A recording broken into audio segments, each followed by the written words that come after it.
குடிமக்களா ஒவ்வொரு தனிநபருக்கும் பல பொறுப்புகள் இருக்கு. அதையெல்லாம் நம்ம சரியா செஞ்சு நாம தான் நம்ம கிராமத்தை அடுத்த கட்டத்துக்கு கொண்டு போகணும். உங்க முதலமைச்சரா உங்களில் ஒருவனா அதுக்காக சில விஷயங்களை சொல்ல விரும்புகிறேன். ஒவ்வொரு வீட்லேயும் குழந்தைங்க படிக்கிறத நாம் எல்லாரும் உறுதி செய்யணும். எங்கேயாவது யாராவது குழந்தை தொழிலாளர்களை பணியில் ஈடுபடுத்தினா உடனே மாவட்ட நிர்வாகத்துக்கு தகவல் கொடுத்து அவங்கள மீட்கணும். இதை கிராம ஊராட்சிகள், பொதுமக்கள் மற்ற அரசு அலுவலர்கள்னு எல்லாரும் பொறுப்போட கண்காணிக்கணும். அடுத்து கிராம மேம்பாட்டுக்கு முக்கியமான திட்டமான 100 நாள் வேலை திட்டம். இந்த திட்டம் முறையா செயல்பட்டு வர்றதை கண்டிப்பா உறுதி செய்யணும். இந்த திட்டத்தில் வரவு செலவு எவ்வளவு, எத்தனை பேருக்கு வேலை வாய்ப்பு கொடுக்கப்பட்டிருக்குதுன்னு எல்லா தகவல்களும் வெளிப்படையா இருக்கணும். அடுத்து ஒவ்வொரு தனி மனிதருக்கும் சமூக பொறுப்பு இருக்கணும். நம்ம வீடு குப்பை குளமா இருந்தா சும்மாவா இருப்போம்? நம்ம எல்லாரோட வீடும் சேர்ந்தது தான் நம்ம கிராமம். அதை சுத்தமாக வச்சுக்கிற பொறுப்பு நமக்கு தானே இருக்கு. முடிஞ்ச அளவுக்கு பிளாஸ்டிக் பயன்பாட்டை குறைக்க முயற்சி பண்ணணும். குப்பைகளை ஊராட்சிகளில் வர பேட்டரி வண்டிகளில் மக்கும் குப்பை, மக்காத குப்பைன்னு தனித்தனியாக பிரித்து போடணும்.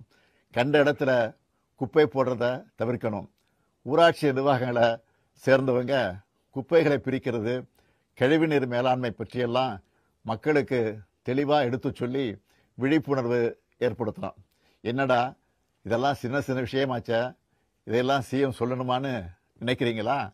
சின்ன சின்ன விஷயங்களை நாம் கரெக்டாக செஞ்சால பெரிய பெரிய நன்மைகள் நிச்சயம் உண்டாகும். நோயற்ற வாழ்வுதான் குறைவற்ற செல்வம்னு எல்லாருக்குமே தெரியும். இந்த நோயற்ற வாழ்வுக்கு சுகாதாரம்தான் அடிப்படை. மருத்துவ அலுவலர்களும் ஊராட்சி நிர்வாகமும் ஒருங்கிணைந்து செயல்பட்டா நோய் தடுப்பு நடவடிக்கைகள் ஒழுங்கா மேற்கொள்ளப்பட்டு கிராம மக்களுடைய ஆரோக்கியம் மேம்படும். அதனால நம்ம கிராமங்களை சுத்தமா வச்சுக்கிறதுல யாருக்கும் அலட்சியம் இருக்கக்கூடாது. அடுத்து புவி வெப்பமடைதல் உங்களுக்கே நல்லா தெரியும். இப்போவெல்லாம் முன்ன மாதிரி சரியான நேரத்துக்கு சரியான அளவுக்கு மழை பெய்யறதில்லை. இதுக்கு காரணம் காலநிலை மாற்றம். இது பற்றிய விழிப்புணர்வும் கிராம மக்கள்கிட்ட ஏற்படுத்தப்படணும். அடுத்து மக்களோட முக்கிய பிரச்சனையாக இருக்கிறது தண்ணீர் பற்றாக்குறை. பணத்தை தண்ணியாக செலவழிக்கிறாங்கன்னு சில பேர் சொல்லுவாங்க. உண்மையிலேயே தண்ணியை தான் பணம் மாதிரி பார்த்து பார்த்து செலவழிக்கணும்.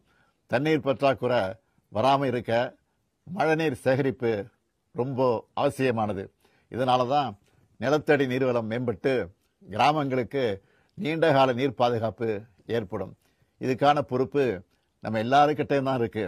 எனவே இதுக்காக அரசும் ஊராட்சியும் எடுக்கிற முயற்சிகளுக்கு நீங்கள் எல்லாரும் ஆதரவு வழங்கணும்னு கேட்டுக்கிறேன். அடுத்து மழைக்காலம் ஸ்டார்ட் ஆக போகுது. டெங்கு, சிக்கன்குனியா போன்ற நோய்களை தடுக்கிற சுகாதார நடவடிக்கைகளை உடனடியாக முன்னெடுக்கணும். வடகிழக்கு பருவமழைக்கு முன்னாடியே எல்லா ஊராட்சிகளையும் அவசர முன்னெச்சரிக்கை நடவடிக்கைகள் எடுக்கணும். வீதிகள், குடிநீர், மின்சாரம், வடிகால் போன்ற அடிப்படை சேவைகள் பாதிக்கப்படாமல் இருக்க அவசர திட்டங்களை உடனே செயல்படுத்தணும். ஒவ்வொரு ஊராட்சியிலையும் சமூக அமைப்புகள் மற்றும் பொதுமக்களின் பங்களிப்போட சிறப்பு குழுக்களை அமைச்சு அவசரகால நடவடிக்கைகளை திட்டமிடணும். இதனால பேரிடர் நேரங்களில் ஏற்படுகிற இடர்பாடுகளை குறைக்கலாம். அடுத்து நான் முக்கியமாக சொல்ல விரும்புகிறது கிராம ஊராட்சிகளின் நிர்வாகம், நிதி மேலாண்மை வெளிப்படையாக இருக்கணும். கிராம சபை மூலம் வரவு செலவு கணக்குகள் மக்களிடம் விளக்கப்பட்டு அவங்க ஒப்புதலோட செயல்படணும். ஒவ்வொரு ஊராட்சியும் எப்போ எவ்வளவு செலவிட்டோம்னு மக்கள் தெரிஞ்சிக்கிற வகையில் தகவல் பகிரப்படணும். இந்த கூட்டத்தில் நீங்கள் முன்வைக்கிற ஒவ்வொரு பரிந்துரையும் பல்வேறு திட்டங்கள் மூலம் பரிசீலிக்கப்பட்டு நிறைவேற்றப்படும். நம்ம கிராமங்கள் தான் எதிர்கால வளர்ச்சியை உறுதிப்படுத்துகிற முக்கிய அங்கமாக இருந்து வருது. நம்ம திராவிட மாடல் அரசை பொறுத்த வரைக்கும் மக்கள் பங்கேற்போட வளர்ச்சியை உறுதி செய்கிற அரசு இது. கிராமத்தின் வலிமை தான் மாநிலத்தின் வலிமைன்னு நம்ம செயல்பாடுகளால் நிரூபித்து காட்டுவோம். நன்றி, வணக்கம்.